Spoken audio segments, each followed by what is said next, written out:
¿Quién empieza? Pues, empiezo yo, si quieren, leyendo un poquito para, Ay, sí, para entrar en ir materia. en contexto directo. Empieza así, ceniza en la boca.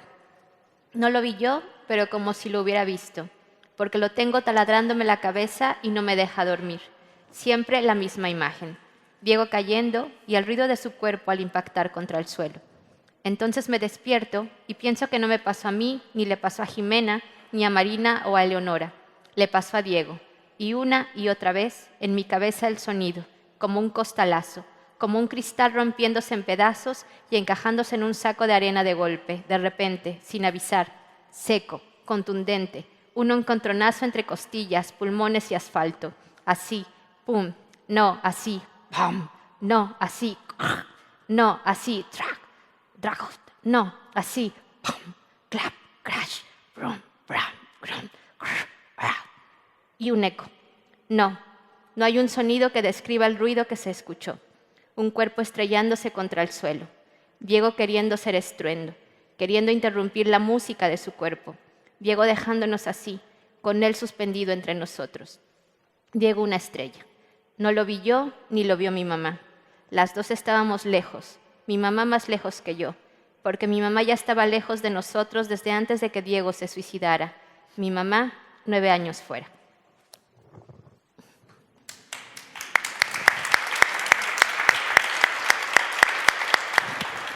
Cualquier cosa que yo diga ahora ya va a estar mal. Voy a contar que no nos conocíamos, pero nos conocíamos y alguna cosa más. A mí me llegó esta primera, bueno, me llegó Las Galeradas, se dice, ¿verdad? ¿Sí? Por email, diciéndome que si me apetecería conocer a Brenda y presentar el libro. Claro, así arranca el libro. ¿Cómo decir que no a esto? Pero teníamos una historia, 2 historias anteriores. Yo había leído su primer libro. Me parece que es una de las grandes joyas que yo leí el año. Creo recordar que dije que era el mejor libro que había leído ese año. Seguramente no leo tanto como debería. Y me impactó muchísimo. Pero como le acabo de decir a ella, este es todavía mejor. Me parece que has conseguido hacer algo todavía más. No sé cómo describirlo. Resulta que un compañero mío de Neutral viene un día y me dice: ¿has puesto un tuit de una amiga mía? Y claro, como yo pongo 250.000 tuits al día, le pregunté ¿cuál? Y me dice Brenda Navarro. Y yo le dije en modo fan: ¿pero tú conoces a Brenda Navarro? Y me dice: sí, es muy amiga mía. Después me llegó la propuesta de hacer la presentación del libro. Me tuve que marchar al tema de Polonia y Ucrania y lo pospusimos, pero creo que casi me apetece más hacerlo en general, hablando de tu literatura y de cómo afrontas la literatura. Y quiero decir algo también, que veníamos por el camino hablando. Yo no sé escribir nada, nada. O sea, tengo una gran dificultad. Empecé a leer muy tarde, digo, de verdad, muy tarde. Por tanto, valoro mucho lo que hace la gente que escribe bien, ¿no? Y el esfuerzo que supone, así que luego te quiero preguntar por el proceso creativo. Pero quiero saber qué hay entre lo que a mí me pareció una maravilla y lo que ha hecho que este le supere. O sea, ¿qué ha habido en medio? ¿Cuánto tiempo ha habido? ¿Cuánto esfuerzo, por supuesto? Y el foco. O sea, ¿por qué el foco es parecido pero no lo es? Ay, muchas gracias, Ana, además por al fin coincidir y por traer a Ale a la mesa, porque además que sepas que Ale es como mi gran familia en Madrid, para que sepan que nos une a alguien realmente importante. Yo creo que además tiene que ver un poco la anécdota que hemos contado sobre las conexiones y las redes, porque entre Casas Vacías, que la terminé de escribir en Barcelona en 2015, cuando yo apenas había aterrizado por allá, y entre Ceniza en la boca hubo 4 años, es decir, bastante tiempo, ¿no? Y bastante tiempo en el que yo tuve mi propio proceso de migración, ¿no?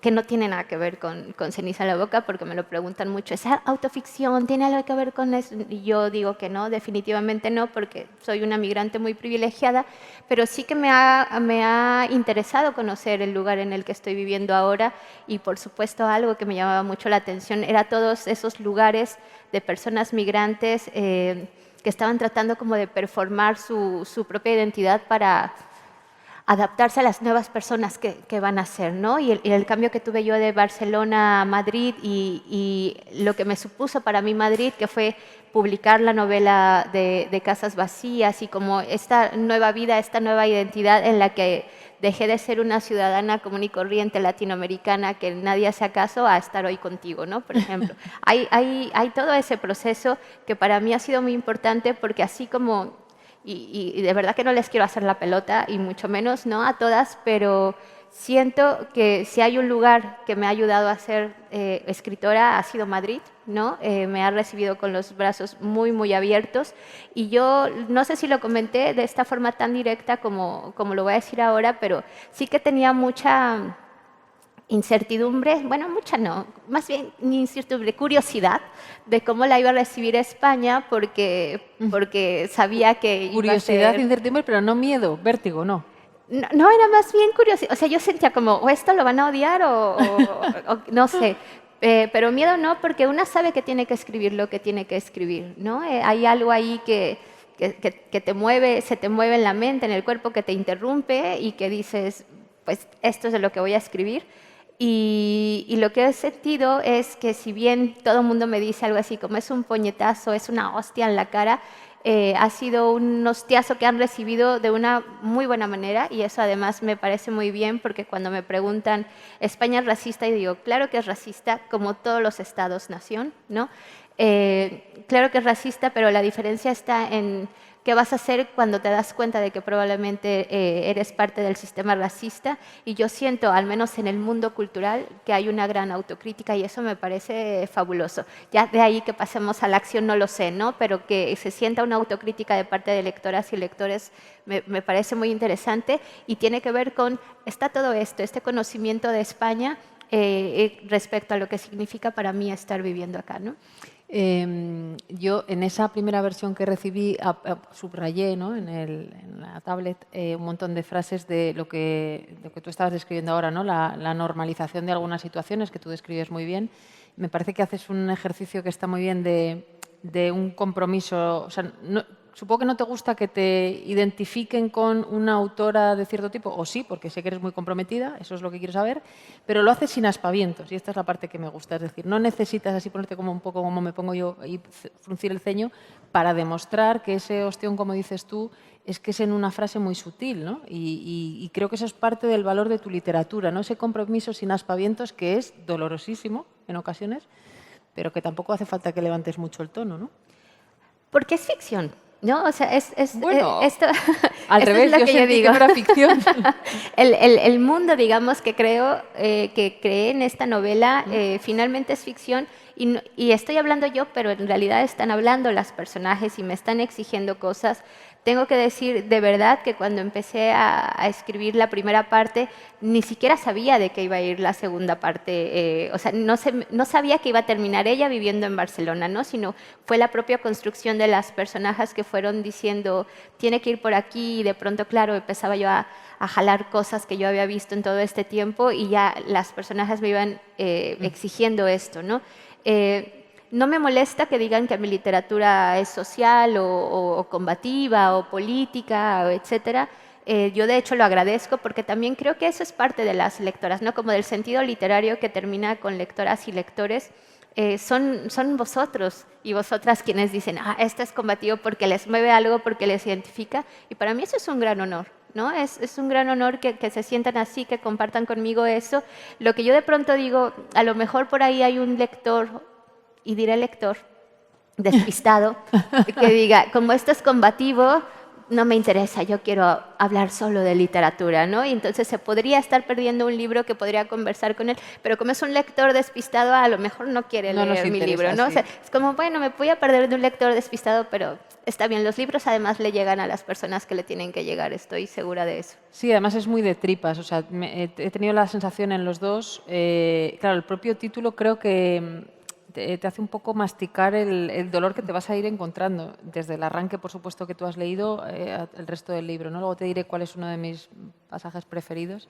Te decía antes, ¿cómo eliges el foco? Una de las cosas que a mí más difícil me parece, además de luego que se concrete en una escritura que sí es literatura de nivel, incluso para un lector despistado, es como tú ya has hecho Casas vacías, con un enfoque muy determinado, como se ha hablado antes, el de la maternidad, y de repente quieres poner en algo todavía más concreto, pero a la vez como muy abierto. ¿Cómo eliges el foco? ¿Cómo de repente Diego para ti es un personaje fundamental? ¿Hay algo que te inspira? O... Pues mira, en Ceniza en la boca, Diego lo tomé de la realidad, ¿no?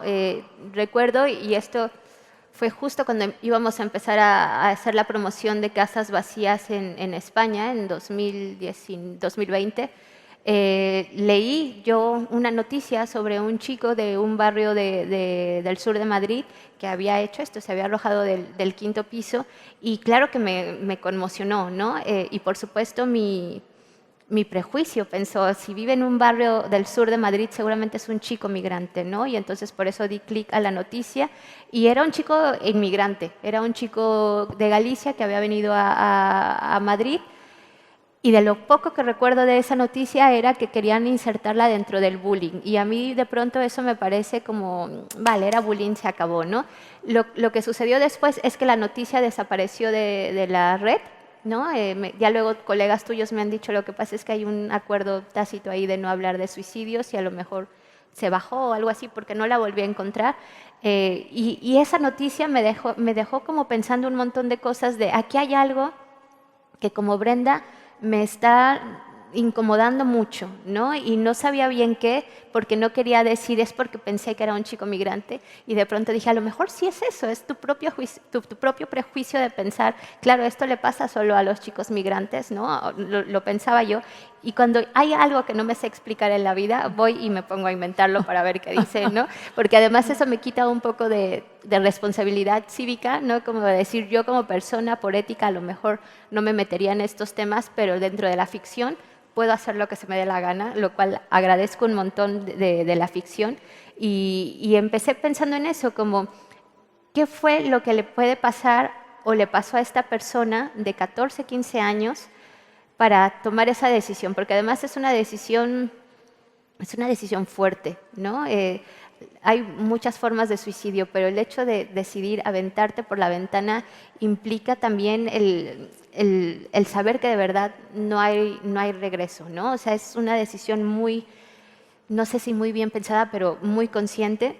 Y como nunca lo vamos a saber, me di cuenta de que eso era lo que me importaba, ¿no?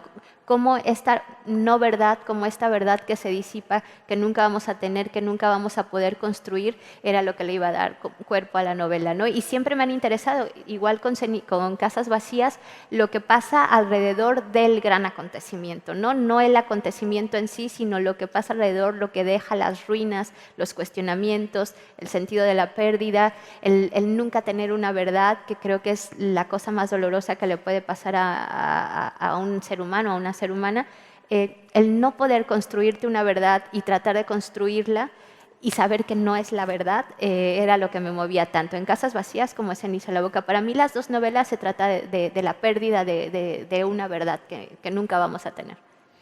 Es verdad que Diego es parte importantísima de este segundo libro, forma parte de una familia en la que su hermana es realmente la protagonista, ¿no? de toda esta historia, y es ahí donde más se ve, porque probablemente con Diego se aborda más los temas de salud mental, como tú decías, con el prejuicio, ¿no? de que puede afectar más a una persona que otra, que ya hemos visto que lo que afecta más son los recursos que se destinen seguramente para evitar un impacto de ese tipo, pero sí que es la vida migrante, el retrato de una España que en general es acogedora, pero que no lo es 24 horas al día, como tú bien cuentas en el libro.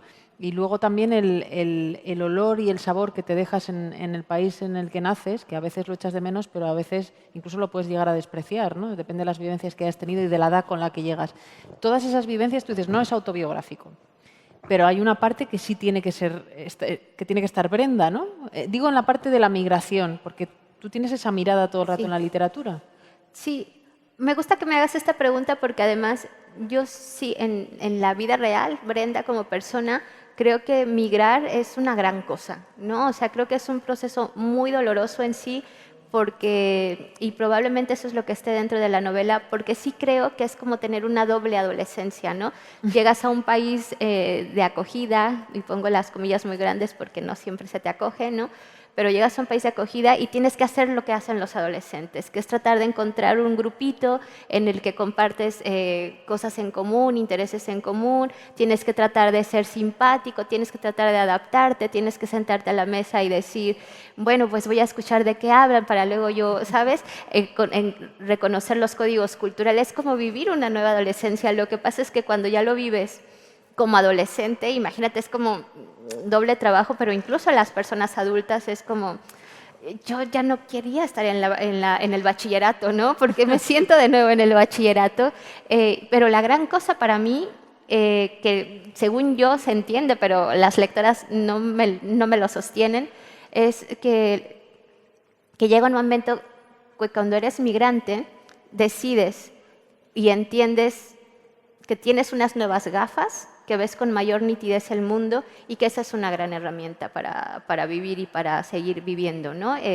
Diego, digamos, en la novela tuvo esa nitidez, pero no tuvo probablemente las herramientas, pero yo pienso en el caso de la propia madre y de Jimena, que ellas sí que logran entender que pueden ser lo que ellas quieran, aunque las circunstancias no se lo permitan. Y para mí ese poder que tienen las personas que se van de un lugar a otro, no tiene que ser de un país a otro, puede ser del sur al norte, del norte al sur, el decir, puedo performar mi identidad y puedo agarrar cosas de aquí y puedo agarrar cosas de allá y hacer mi cuerpo, mi entorno, mis lazos afectivos, la ternura, mi propio hogar, ¿no? Y eso creo que como Brenda está ahí, ¿no? Porque además soy ayer lo decía con una colega nuestra, si hay algo que me encanta como hobby es estar siempre cuestionando al Estado, ¿no? Y para mí el Estado lo cuestiona siempre desde el núcleo familiar.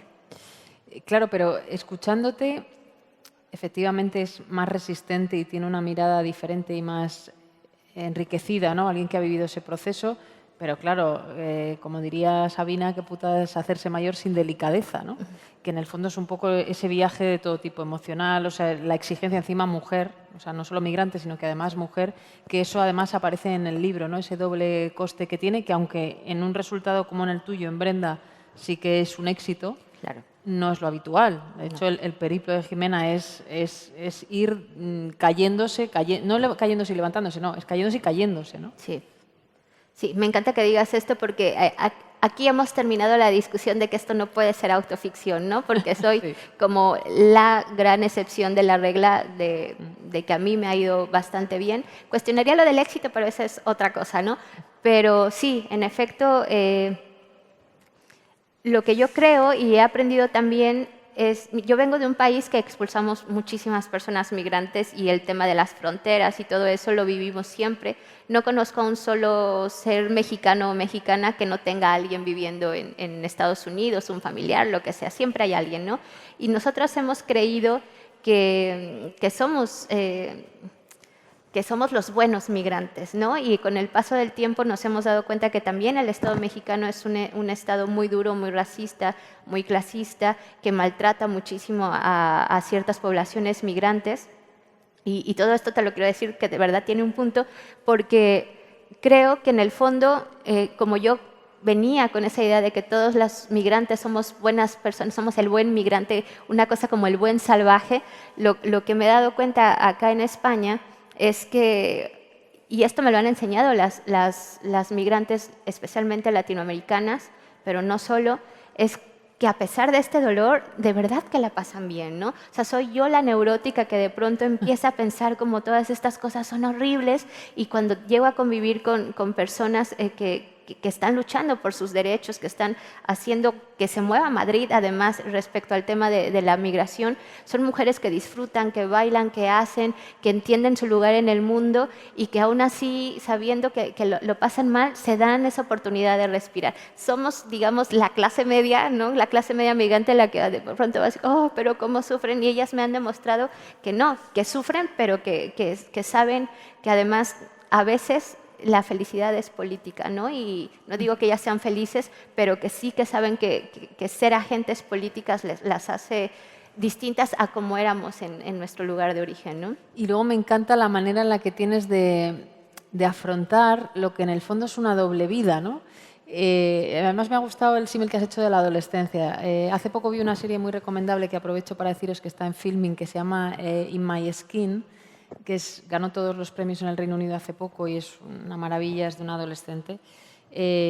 y pensaba en esa doble vida en la que ella tiene una desestructuración familiar tremenda, un padre alcohólico, una madre que tiene diagnosticada una enfermedad mental, pero intenta aparentar todo el rato como buena adolescente que todo eso no le está ocurriendo. Entonces pensaba en la escena en la que ella está intentando aparentar que está con sus amigas universitarias del máster, está intentando tener una vida que no es la suya, la escena de la puerta, soy anti-spoiler, pero bueno, el pedido, etcétera. Intentar llevar una doble vida para intentar encajar en la del resto, que quizá no es migrante o no es migrante de ese nivel que se espera, ¿no?, de ellas. Y eso también aparece muy bien reflejado en el libro, ¿no? Como al final eso es agotador para cualquier ser humano y acaba saliendo mal, porque tu vida es la que es. Mejorará o empeorará, pero tu vida es la que es, ¿no? Sí. Sí, me gusta que digas esto también porque yo pienso que no solo las personas migrantes, que por ejemplo esto que tú cuentas, la escena de la puerta,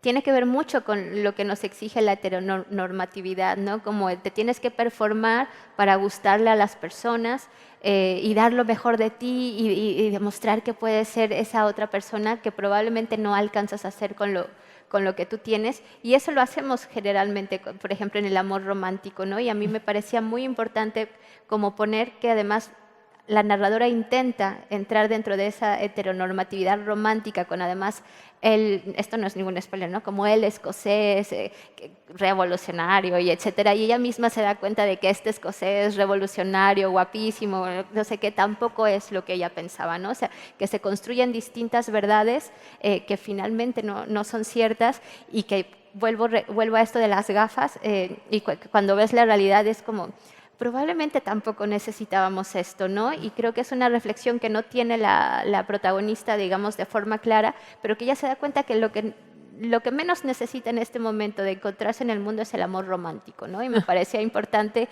como que se diera cuenta y que siguiera lo suyo, porque alivia un montón darte cuenta que el amor romántico no es a lo que tienes que llegar, ¿no? Sobre todo porque, como estábamos diciendo, la vida en general puede resultar agotadora, especialmente para alguien que estaba viviendo un Sí. proceso vital de encaje tan difícil. Si encima te sumas la mochila de que el patrón del amor romántico coincida, pues ya es para pegarse un tiro. Uno de los personajes para mí, o escenas, o como se nota que vengo del audiovisual, es Laura. Bueno, por no hacer tampoco mucho spoiler, pero la protagonista cuida en un momento dado, cuando queda fuera de todos los trabajos y de todos los amigos, cuida a una señora mayor que está muy descuidada por su propia familia. Claro, ¿cuántos casos de estos conocemos? Aquí no te habrá costado mucho encontrar inspiración. Es tan bonita la relación que establecen entre ellas realmente de nieta y abuela, de su propia abuela que está en otro lugar y que no tiene acceso a ella, ¿no? Sí, yo tenía esa necesidad de construir la relación y que se sintiera este cariño impuesto un poco, ¿no? Sí. Porque las circunstancias se lo imponen a las dos, pero porque hay algo ahí que a mí me deja muy incómoda respecto a las trabajadoras de cuidados y domésticas, que lo he visto mucho en mi país, sé que esto no es exclusivo de España, pero aquí en España lo que he sentido, claro, es como mucha mayor empatía de, no sé, es muy complicado, ¿no? Pero lo que me movía mucho de esta relación era justamente poner sobre la mesa que aunque sea una relación impuesta e incluso de poder, porque hay un factor económico ahí muy claro, la gente empieza a generar relaciones afectivas, empiezan a tener cosas en común, empiezan a generarse sus propias historias entre ellas, aunque tampoco sean las verdaderas, ¿no? La construcción de la verdad es algo que me interesa mucho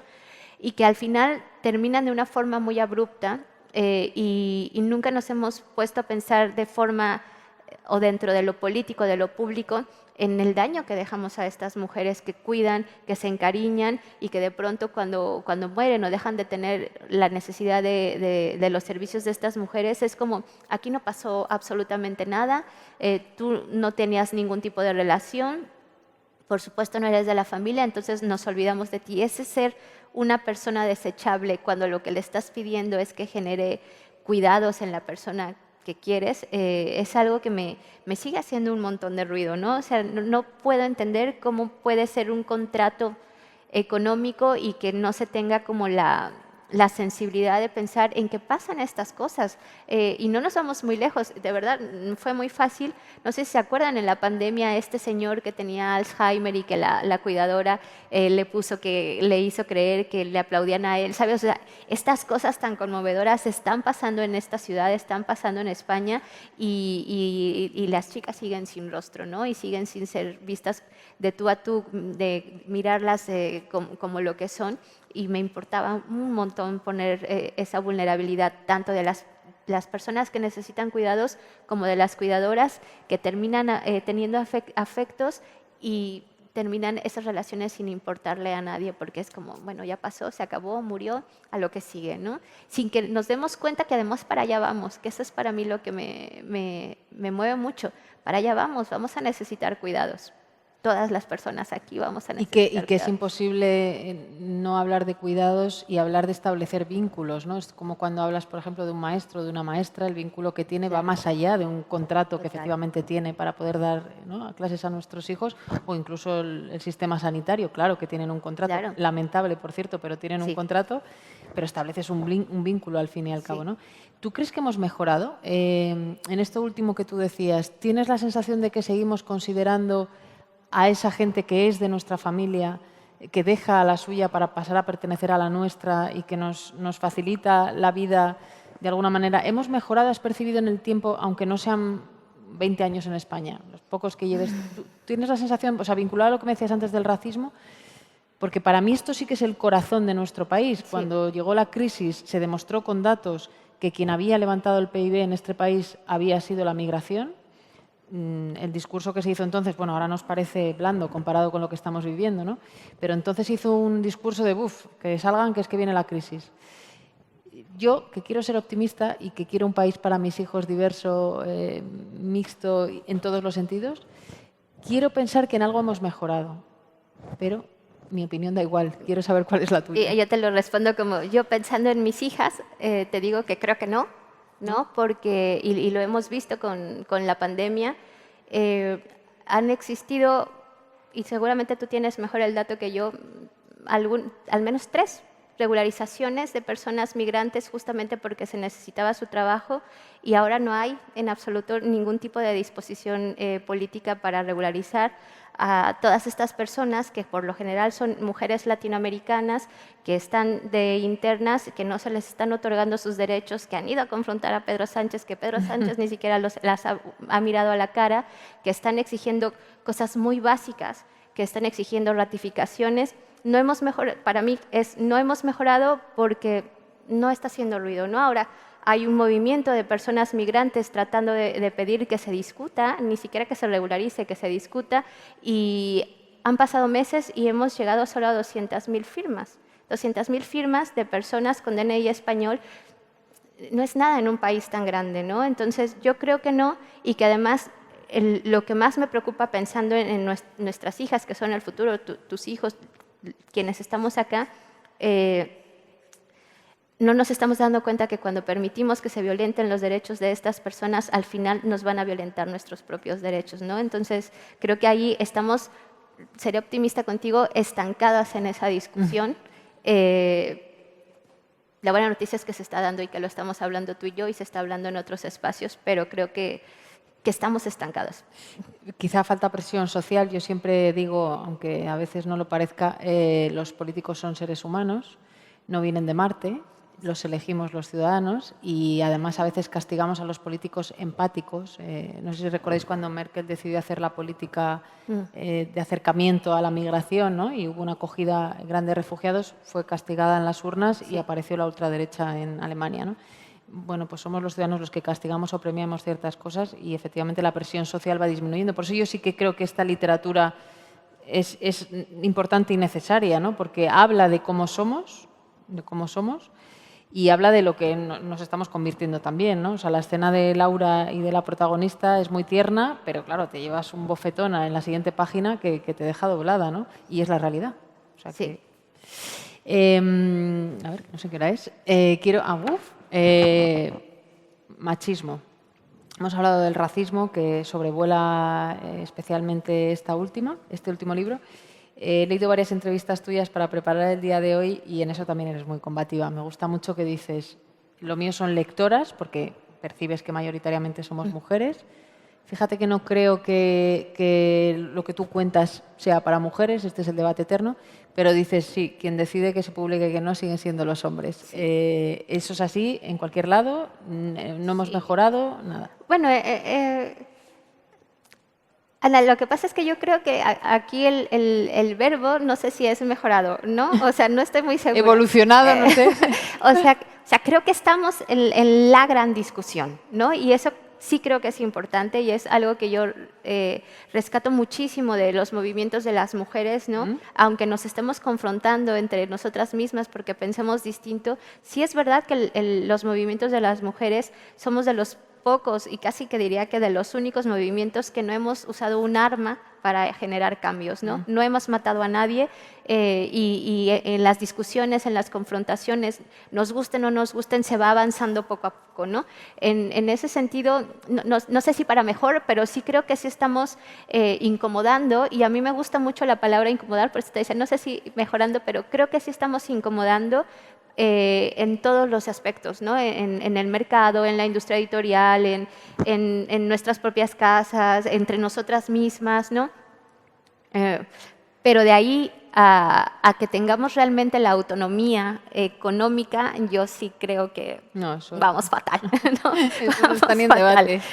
Yo bromeo mucho y bromeo en el sentido de que no estoy muy segura si de verdad yo quisiera tener los modos de producción, ¿no? Pero yo digo, claro, o sea, lo buenísimo sería como que hubiera editoriales en el que hubiera mujeres con esta capacidad de entendimiento de no se trata de generar una cuota, sino de historias, digamos, universales, que no tengan que etiquetarse, ¿no? Que esa es una cosa que también me preguntan un montón, como literatura femenina, luego latinoamericana, luego de denuncia, ¿no? Y entonces yo ya tengo un montón de etiquetas que digo... Tengo ganas de decir, léelo y ya está. Habrá un momento en el que digan, tu libro escrito y ya se acabó, ¿no? Pero la discusión está ahí, creo que es importante y que mientras nos estemos confrontando y diciendo cosas, se va avanzando para llegar a algo mejor. Lo que sí creo es que nuestras generaciones no vamos a ver esos cambios. No soy optimista en ese sentido. No creo tener 80 años y que digamos, hay paridad o algo así. La verdad no lo creo,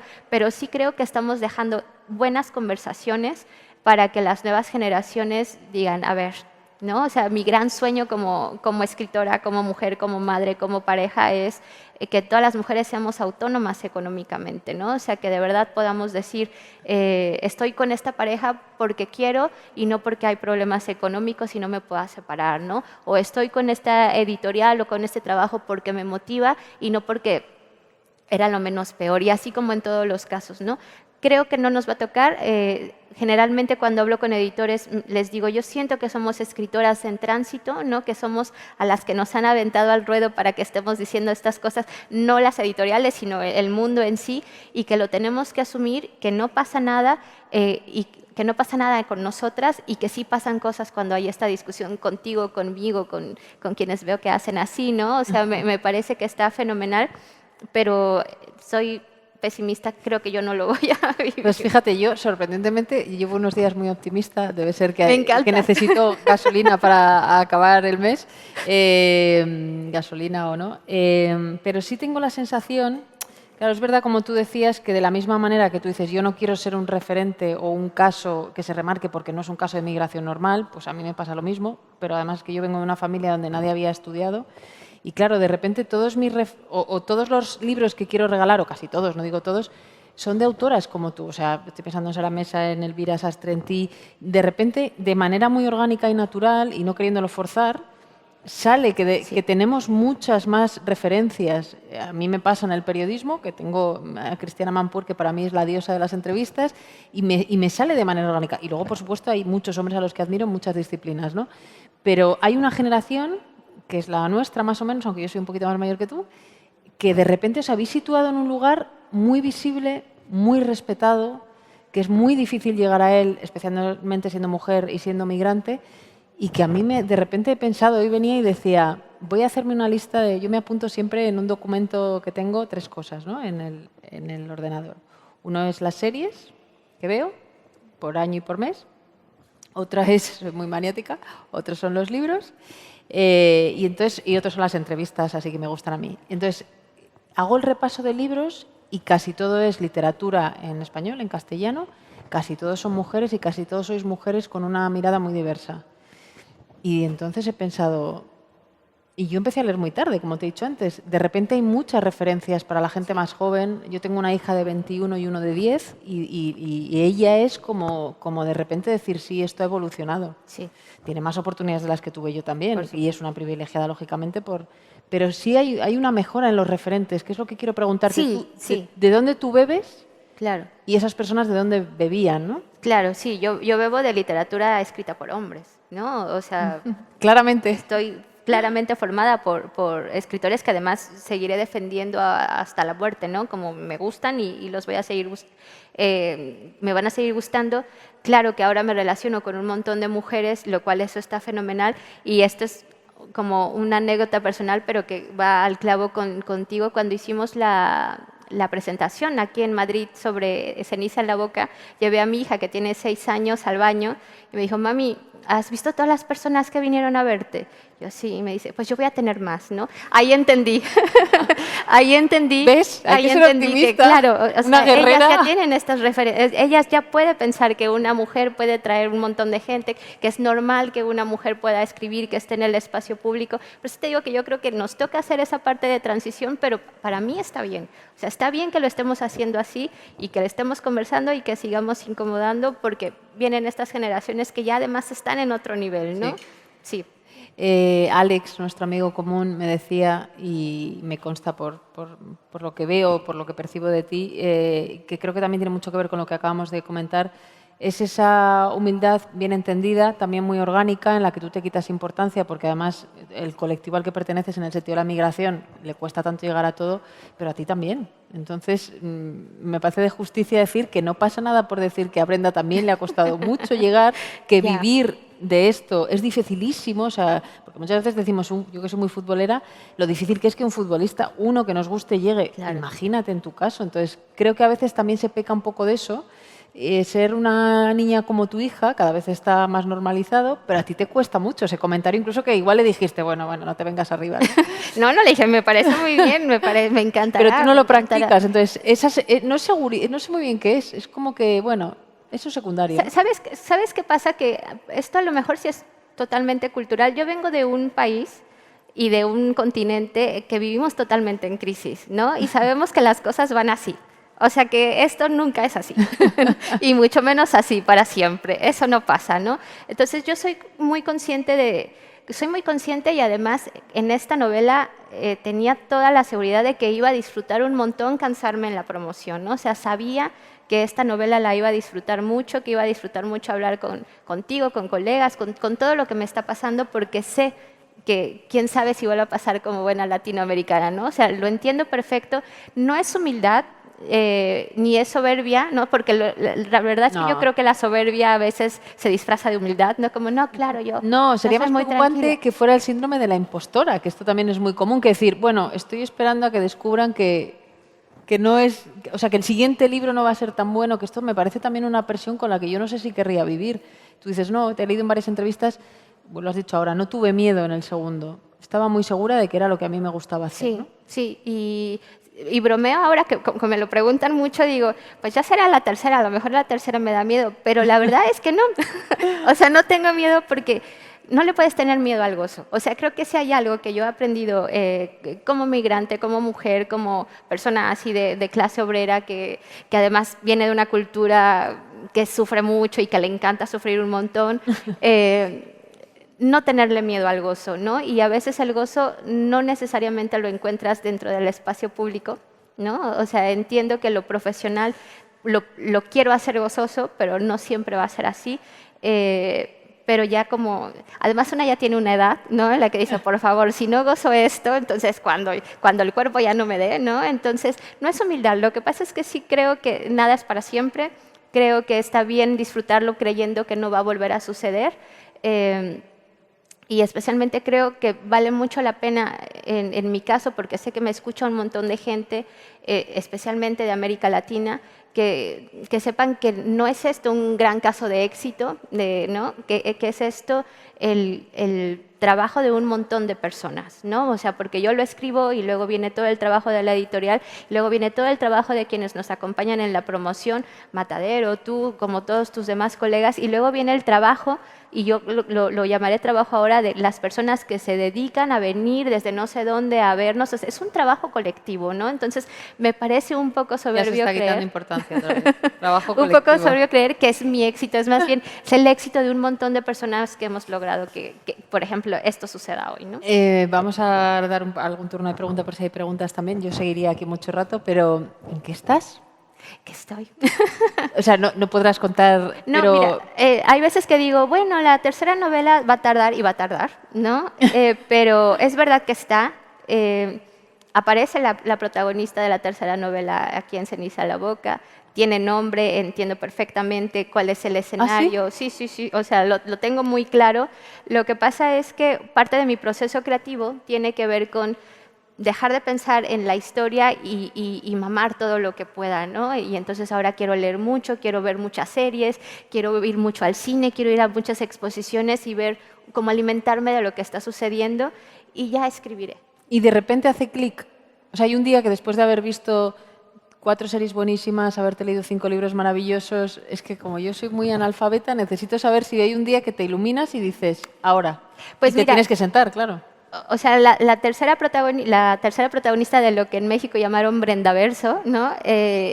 Claramente, claramente ya sé dónde va a estar, etcétera, pero me hace falta construirla, digamos, y eso me va a pasar. Me está pasando, de hecho, ayer una anécdota muy graciosa. Estuve en Bilbao presentándola y fue Iranzazú Varela y me hizo la pregunta. Alguien me preguntaba, ¿quién te ha hecho la pregunta más extraña? Pues fue ella ayer. Me decía, ¿tú sacaste el título de Ceniza en la Boca de este capítulo en Game of Thrones en el que quién sabe qué personaje dijo, no sé qué te pasará y te condeno a no sé qué, a tener ceniza en la boca? Yo le dije, Iranzazú, ni siquiera he visto Game of Thrones. Entonces, Estaba esperando a ver cuál era tu respuesta, porque digo...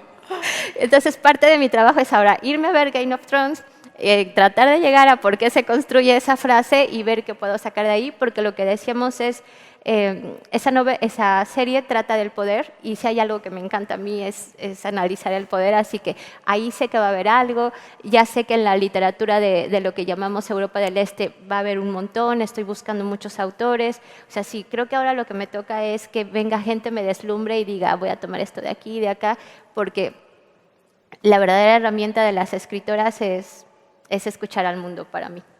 De hecho, hay muchas, no recuerdo ahora el nombre porque tiene un nombre eslavo, una escritora sobre el tema del aborto en Rusia. Otro de los mejores libros que leí el año pasado, increíble. O sea, que hay muchos lugares en los que respirar. Bueno, no sé si hay más preguntas, que me puedo tirar aquí toda la noche, si no. Si no, sigo, ¿eh? Si no hay más preguntas de fans. Ahí hay una.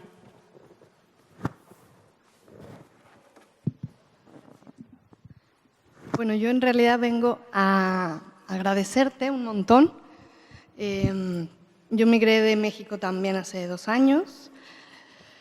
Empecé a leer tu libro de Casas Vacías y en la primera página que hablan justo del secuestro del niño, no pude porque lo tenía muy reciente y acababa de llegar justo por eso. Entonces dije, bueno, voy a esperarme un ratito.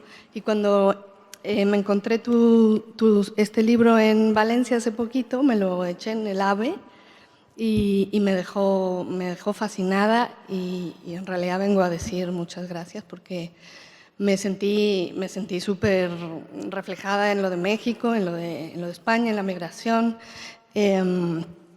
Y respecto quería decir, al este racismo o no racismo, no sé qué, soy parte de un movimiento de psicólogos migrantes que estamos desde América Latina intentando que nos homologuen los títulos de licenciatura, porque se considera que la psicología, la odontología y alguna otra profesión que ahorita no me acuerdo, lo de América Latina no funciona y no es homologable. Entonces estamos en un limbo, que no podemos hacer nuestra profesión porque nos dicen que tenemos que estudiar de cero Yo tengo 43 años y estudié cuando tenía 18 y tengo que volver a empezar la licenciatura. Entonces, bueno, obviamente no es lo mismo que cuidar a una señora, pero sí hay tantas aristas como pues eso, tan ahí, ¿no? Que es súper conmovedor. Así que mil gracias. No, pues gracias a ti por venir, por contarme y por seguir luchando ahí.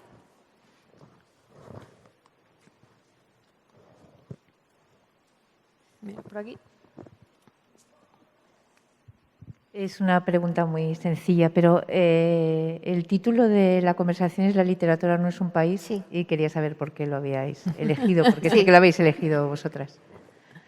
Porque lo hablaba con Ana en algún momento de la conversación, más allá de hablar como de si España, México, somos racistas en España, México, etcétera, lo que yo trato de defender ahora que me estoy en la salsa de la conversación es que justamente dentro de la ficción podemos tener la oportunidad de romper esas barreras, hablar de lo que queramos, posicionarnos como queramos y eso para mí es la libertad, como dejar de tener un país, como dejar de tener fronteras y crear nuevos mundos, que es algo que también defiendo un montón, ¿no? Como la ficción proviene de la imaginación y ahora mismo nos están diciendo que no imaginemos, ¿no? Nos están diciendo el cambio climático está ahí, así que mira, mejor vete a la gozadera y ya no imagines otros mundos. Y yo soy de la idea de aunque el cambio climático esté ahí, somos humanidad, estamos aquí, tenemos streaming, o sea, tenemos un montón de tecnología, ¿cómo no vamos a imaginar otras cosas, no? Y entonces cuando pensé en el título era como la literatura no es un país, no es un estado, tenemos la oportunidad de hacer lo que queramos, de conversar lo que queramos y eso es lo que quiero que no nos quite el estado, ¿no? O sea, la imaginación, el pensar que hay fronteras, apelo un montón a eso, por eso lo propuse. Y además es muy bueno el título, ¿eh? Yo cuando lo puso en el correo dije, perfecto, no puedo añadir nada. No sé si hay alguna pregunta más, que ya son las 8. ¿Sí?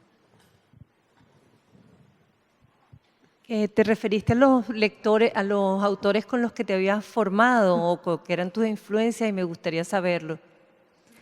Mira, voy a reivindicar como siempre y con las mismas palabras a Agatha Christie, ¿no? Que además fue una mujer migrante que se tuvo que reinventar y que escribió en la que no era su lengua materna. Yo vuelvo a ella y en Ceniza en la boca volví a ella porque de pronto sentía como, ay, ¿hacia dónde quiero ir? ¿No? Y la leía y decía, claro, es que ya todo lo dijo ella, ya lo hice de la mejor manera, ya quítate esa presión, ve adelante, gózalo. Agatha Christie, pero tengo que decir que, por ejemplo, Milán Kundera me formó muchísimo cuando yo era adolescente. Por supuesto, todo este boom latinoamericano, ¿no? Especialmente Gabriel García Márquez, Elena Garro, que no es del boom, pero que yo la meto en el boom. ¿Qué más hombres? Mira, me gusta un montón Nick Hornby, que es un escritor inglés, pero un montón así de que soy su fan y cuando lo vean no se lo voy a decir, pero voy a estar ahí como yo quiero ser la primera. Me gusta Philip Roth, a pesar de que ahora hemos descubierto que no era la mejor persona, ¿no? Me gusta, ¿qué más? Hombres así que yo... Jorge Ibargüengoitia, que para mí es como el gran escritor mexicano del siglo XX y que siempre me preguntan, bueno, no siempre, ahí peco de soberbia, hay veces que me preguntan, estás como muy cerca de Juan Rulfo, y claro, para mí Juan Rulfo es un gran profesor de literatura, pero para mí el día que me digan algo de tu literatura se parece a Jorge Ibargüengoitia, diré, he logrado algo como mexicana, ¿no? O sea, por ahí, por decirte algunos nombres.